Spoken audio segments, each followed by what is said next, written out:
Hey, Mike Raine here, back with Canadian Musician Magazine. Right now, fellow next to me, not Canadian, but I figured he'd be a good conversation, which is always the most important part. If you haven't recognized him, Michael Wansley.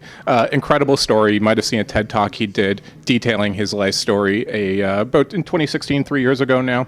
But of course, he skyrocketed to fame at a rather late age for a musician back in 2012 on the featuring on the song Thrift Shop with, of course, Macklemore and Ryan Lewis. That song went insane throughout the course of 2012, 2013, 2014.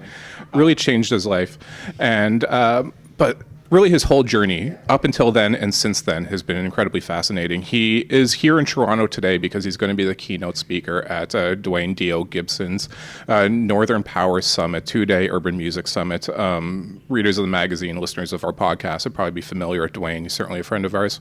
And but without further ado, Wanz, how you doing, man? I'm really good. How are you? Absolutely. I'm great, man. Cool. And so first, let's just start off. We're going to go into your life story and what you did. And I apologize in advance because I know you've told it a million times. Doesn't matter. It's a great story, though. And it worked for me. I mean, come on. But first, let's just talk about why you're here today. You're going to be giving the keynote speech, I believe, tomorrow. You're also doing some speaking today at Dwayne's 2-day summit. That's now in its 4th year, again, the Northern Power Summit. First, how did you and Dwayne hook up? How did this come about? So Dwayne and I actually met in a bar in a hotel in LA last year at the Grammys. Even though I've been in the Grammys before, and I try to go down every year because it's a networking opportunity like none other. And so he knew a mutual friend of ours, and we were introduced, and so the questions started coming, and, I gave him my card. That's what you do. That's what networking is, right? Didn't expect to hear from anybody, and boom, all of a sudden it's like we're following each other on Instagram, and, we're chopping it up, and then he put out the invitation, and like a good vampire, I always go where I'm invited. So here I am. I'm really looking forward to it. The music community is a very, very unique animal because there are so many tentacles, there are so many paths, and so on and so forth. So, I don't really know exactly what to say or how to say it, but what I do is try to point out that, the opportunity of taking something somebody can use, I can't pass that up. I got to pass it along or else I'll lose it. Yeah. Who's going to be the audience that you're expecting at your keynote speech tomorrow? You touched on it a bit there, but essentially what's the message you want to leave them with? In this business, number one, you can't expect too much, and if anything at all. Number two, you have to be patient. You have to be specific. And the part that is the hardest is believing in yourself without comparing yourself to others. And even me, who's been where I've been, coming down from that was really hard. That's the hard lesson that I'm still learning. Nothing lasts forever. Everything is temporary. And so, 2015 was a really hard year for me. 16 was harder. 17 was pretty much gathering things and putting pieces back together. 18 was trying to remember who I was before it all happened. And now 19 has been, oh yeah, that's right, I remember I can do this stuff. And just acting as if. Yeah. So I want to come back to that message in a roundabout way. I want to go back and tell your life story before we get too far along, and then come back to that message because it all obviously ties together. You grew up, I believe, first in Alaska, but then did the bulk of your growing up in Washington State. What role did music play in your life growing up? Music is the first thing that I remember. Being asked questions from little kids, I'm trying to leave like 6 years old. And it's like, do you know this song? And I'd start singing a little bit of it. Do you know this song? Sing a little bit of it. Before I know it, I'm outside in schoolyard and, happen to live across the street. And I'm just firing back all these little one-liners. Little did I know I was singing the hooks of songs, right? Didn't know it then. But my mom comes across the street because she could see that I was there and thought I was in a fight. And, she comes running across the street. Are you okay? Are you okay? Yeah, Mom, I'm just singing. And that's the very first thing I can remember. So music has been with me like the nose on my face. I've always been that person who would sing for anyone, anywhere, anytime. And through the decades, the opportunity has been the thing, you know. Do you get a chance to sing? Do you get a chance to play? Try to take advantage of as many of them as possible. In the 80s, in the mid-80s, when I moved to Seattle from college, I was in band after band after band, you know, and 5 years became 10 years, 10 years became 20 years, 20 years became 30 years, and nothing was happening. And so you get to that point where you look around at the musical landscape up there, and up there I didn't see anybody who looked like me. I didn't see anybody who sounded like me. And that's either really, really good or it's really, really bad. And I believed that there was no such thing as an old pop star. So there was a period of time in like 2008 that I was really depressed. You know, I've had this dream all my life. What am I going to do now? If you know, what do you do? I think at the end of the second Matrix movie, Morpheus is watching his ship blow apart from a bomb, and he says, I dreamed a dream, but now that dream is gone from me. And that's how I felt. You know, what do I do now? And a Facebook friend reminded me, you know what? We do this because we love it, not because we're going to be famous. And so with a newfound purpose, I just started collecting gear and teaching myself a recording process, recording in my bedroom, and, you know, lo and behold, a couple of years later, I get a phone call, and it blew up into Thrift Shop. Throughout those years, late 90s, early 2000s, when you were reaching that point when you're having that feeling that maybe this isn't going to happen for me, was music still your job? Like, you weren't famous, obviously, but were you making a living? Were you paying the bills off music? No. No one was. I mean, you know, back in the day, doing music was kind of a side thing, you know, and I've always had a day job. Always. Through the 90s, I was working 1 and 2 jobs, playing in 2 bands at least, right? Playing bass in one, singing in another, or doing both, right? So to me, the day job has always been the means to the end. Because if I have a good platform, meaning I have a place to stay, I have food in the cupboards and all the electricity works, and I have a phone, if those basics are taken care of, then the rest is, okay, where am I going to go today? How am I going to do this, right? And so even back then, you know, when I got the phone call, I was working at a tech company as a software tester. And, you know, from in May when I got the phone call to October, where we played a show at the Fillmore in San Francisco, which for me was like Mecca. Next day, my job is asking me, hey, you were supposed to be back at like 2 days ago. Are you coming back? And I'm like, yo, an opportunity like this may never happen again for a guy my age, so I got to stay out here. And I walked away from all that security of stock options and health benefit and salary and all that. I just walked away from it all, not knowing what was going to happen. From the way you tell your story, particularly through your childhood and early music years in the TED Talk you did, which again, I believe it's called "I Am a Unicorn." No, you too can be your own unicorn. Perfect. Check it after this. Yeah. Finish this interview, then check it out on YouTube. It's totally. You too can be your own unicorn. Certainly worth a watch. But yeah, the way you're telling your story in there. You make it sound like from a young age, like kind of like the story you tell with your mother, like you're identified as at a young age as like a great singer, and the idea that you would be famous as a singer was reinforced over and over as you were growing up. Did that mean that the idea of music success and fame were completely intertwined? They were one and the same? Well, back in the day when life was a little less complicated, I mean, being a star wasn't as hard, right? And if you could imitate Michael Jackson and the Jacksons and the Osmond brothers and whoever else was on the radio, you know, that set you apart from people. The last day of 3rd grade, I walked out in front of my elementary school and started singing, Jeremiah was a bullfrog, was a good friend of mine. It was an old Three Dog Night song, but I loved the band, I loved the song, sang it all a cappella, and the kids that I went to school with, most or some of whom I just saw this last weekend at my 40th high school reunion. Yeah. I remember when you sang in front of the, you know, it's always been who I am. So, you know, that reinforcement of, God, you're really good. God, you're really good. You're going to be famous. You start believing that stuff. Yeah.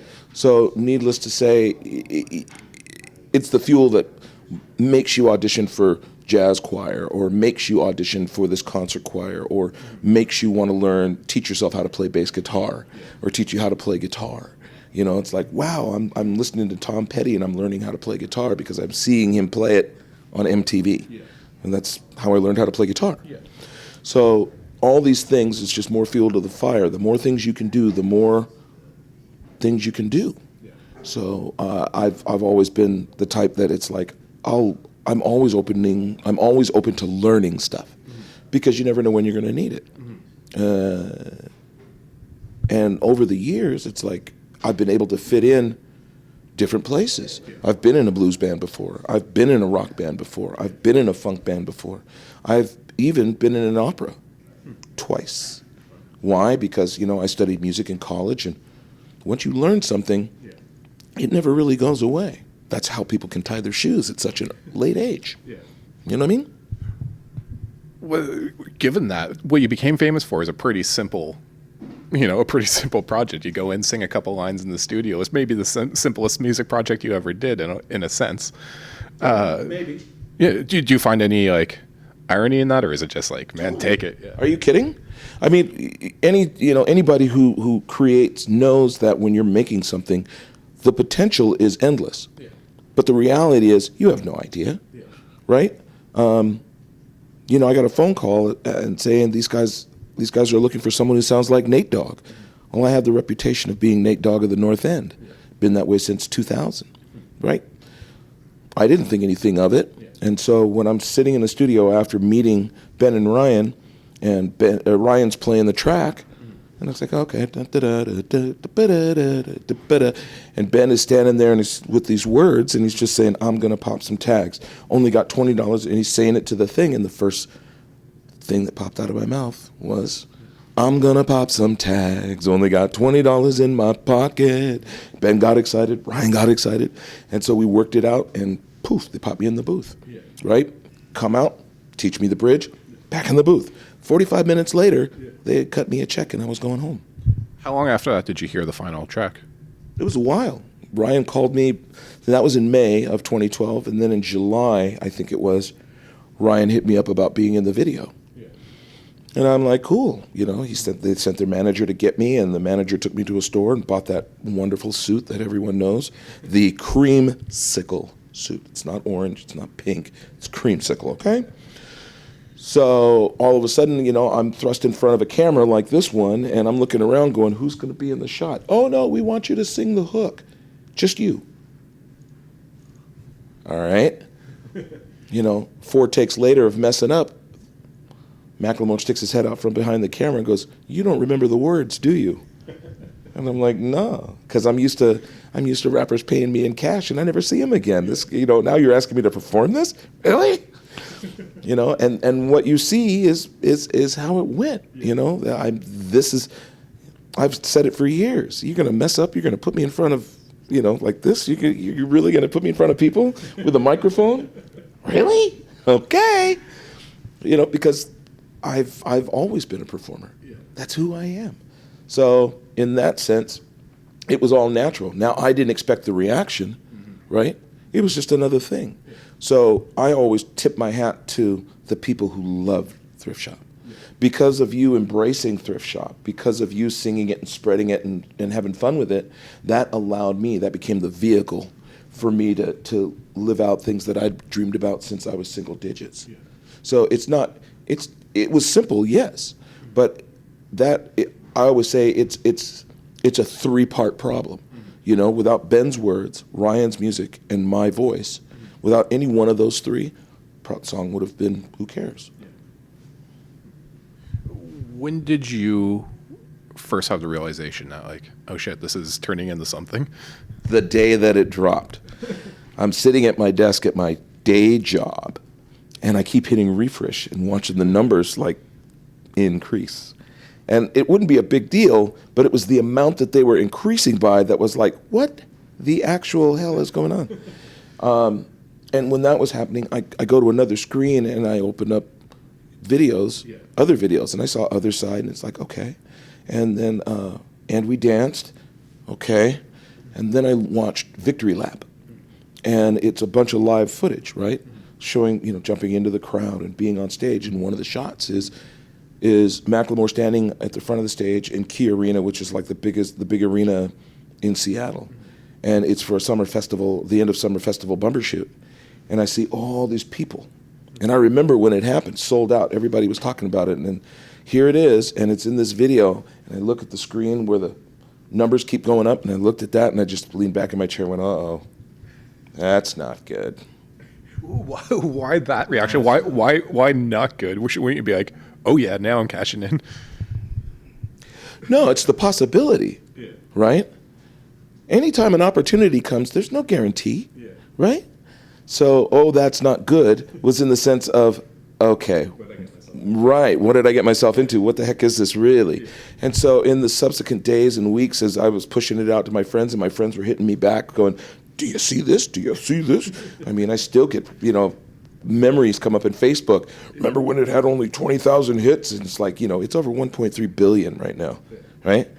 So you start connecting the dots between then to now, and it starts taking on a life of its own. And back then, it was like, well, there's the opportunity, maybe I'll go on the road. So I reach out to their management, sure. And then, before I know it, it's the first show, the second show, and the third, fourth show.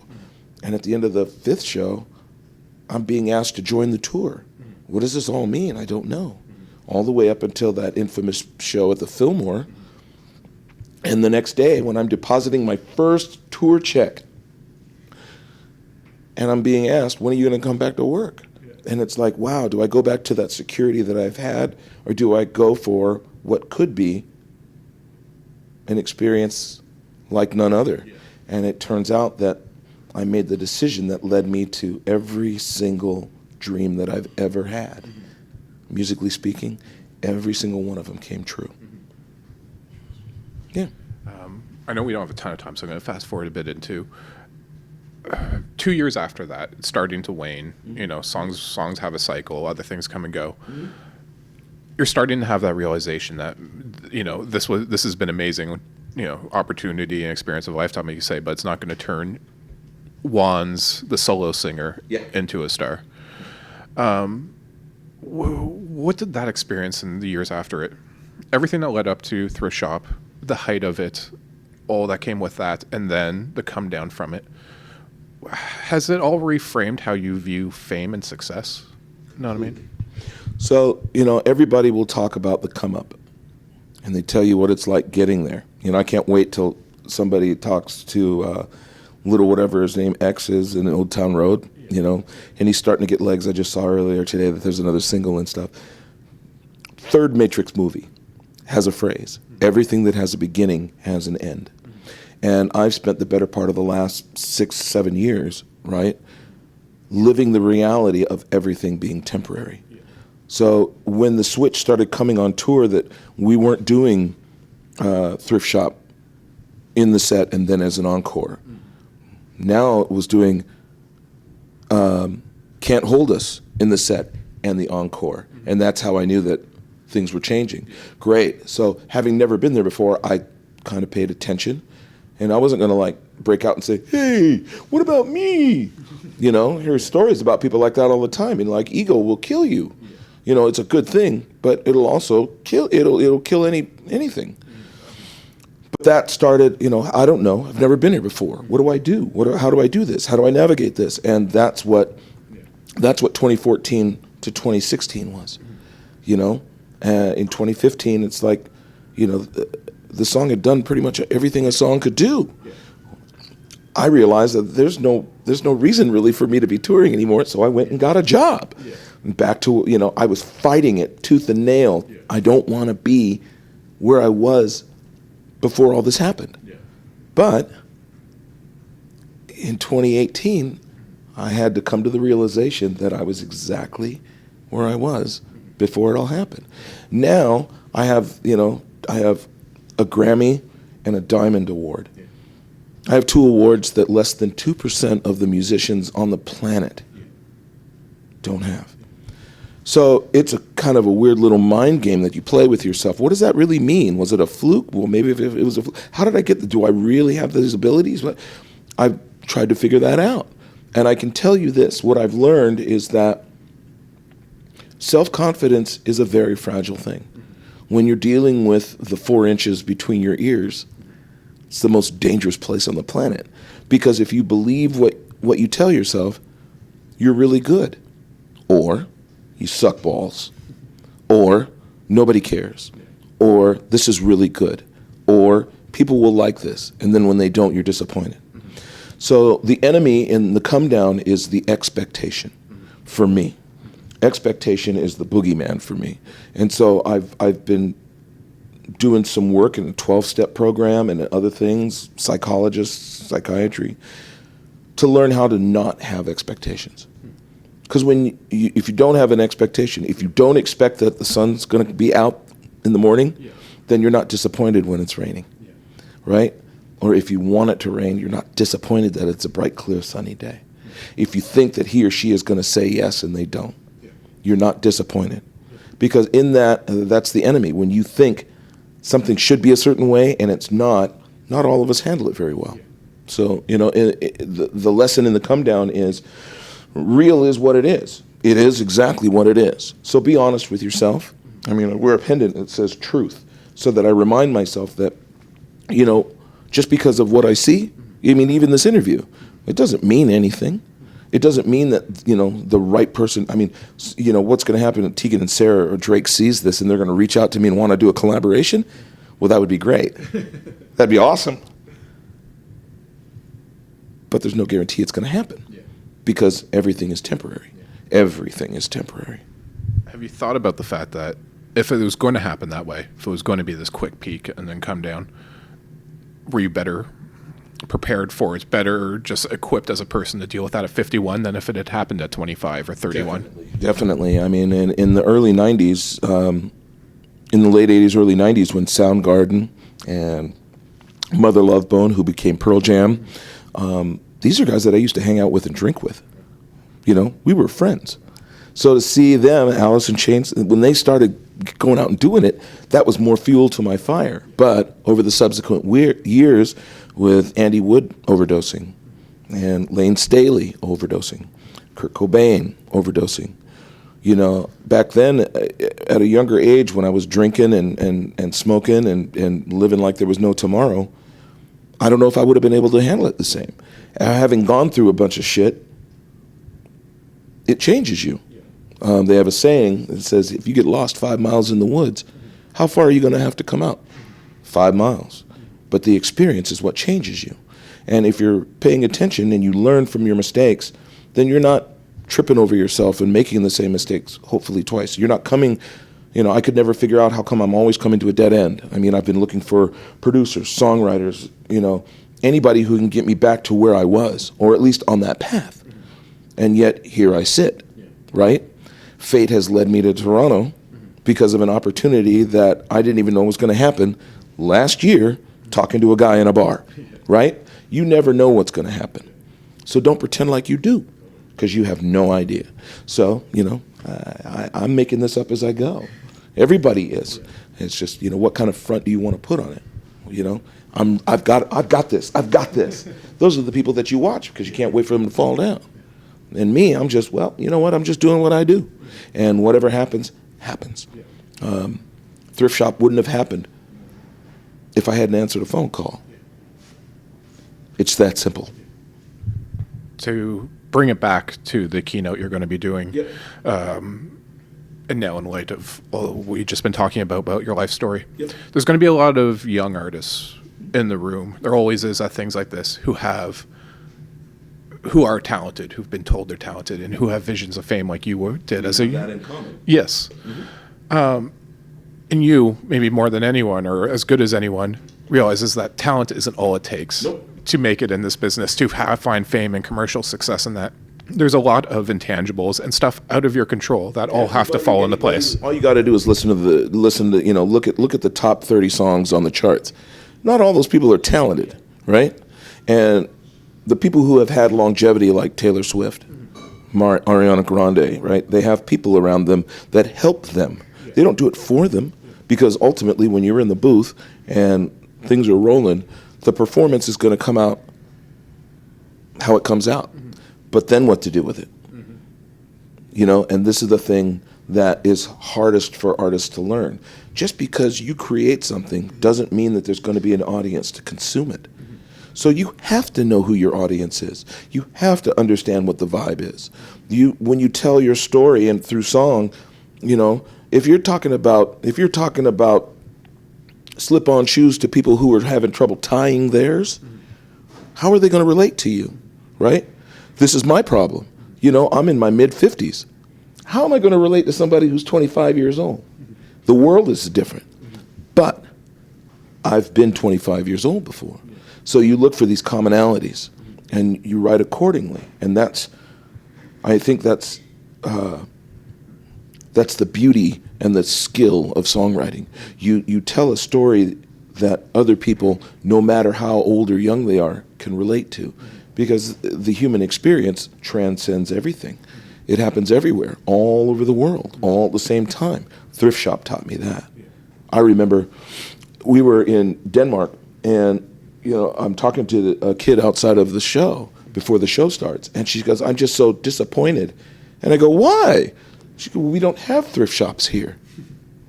And I went, "Oh, well, why don't you start one?" Well, she had never thought of that. Yeah, go to your friends and gather up old clothes and then just sell them. And, who knows? I never saw her again, so who knows if she was the first and now, she owns all the thrift shops in Denmark. Who knows? I don't know. But, everything is like that. You just never know. So, my story is an example in persistence. It is, never give up, never surrender. It is never stop doing what you're doing because you don't know. And even when it feels like you're not doing anything, just like me sitting here having a chat with you, I don't know where this is going to lead. I don't know who's sitting out there watching this and going, "Yeah, it's bullshit." Or who's going, "Wow, I want this guy to do this." You can find me at TEEWANZ. You never know. I never know. Wanz, I've really enjoyed this, man. Thank you for doing this. It's my pleasure. Thank you, sir. Appreciate it.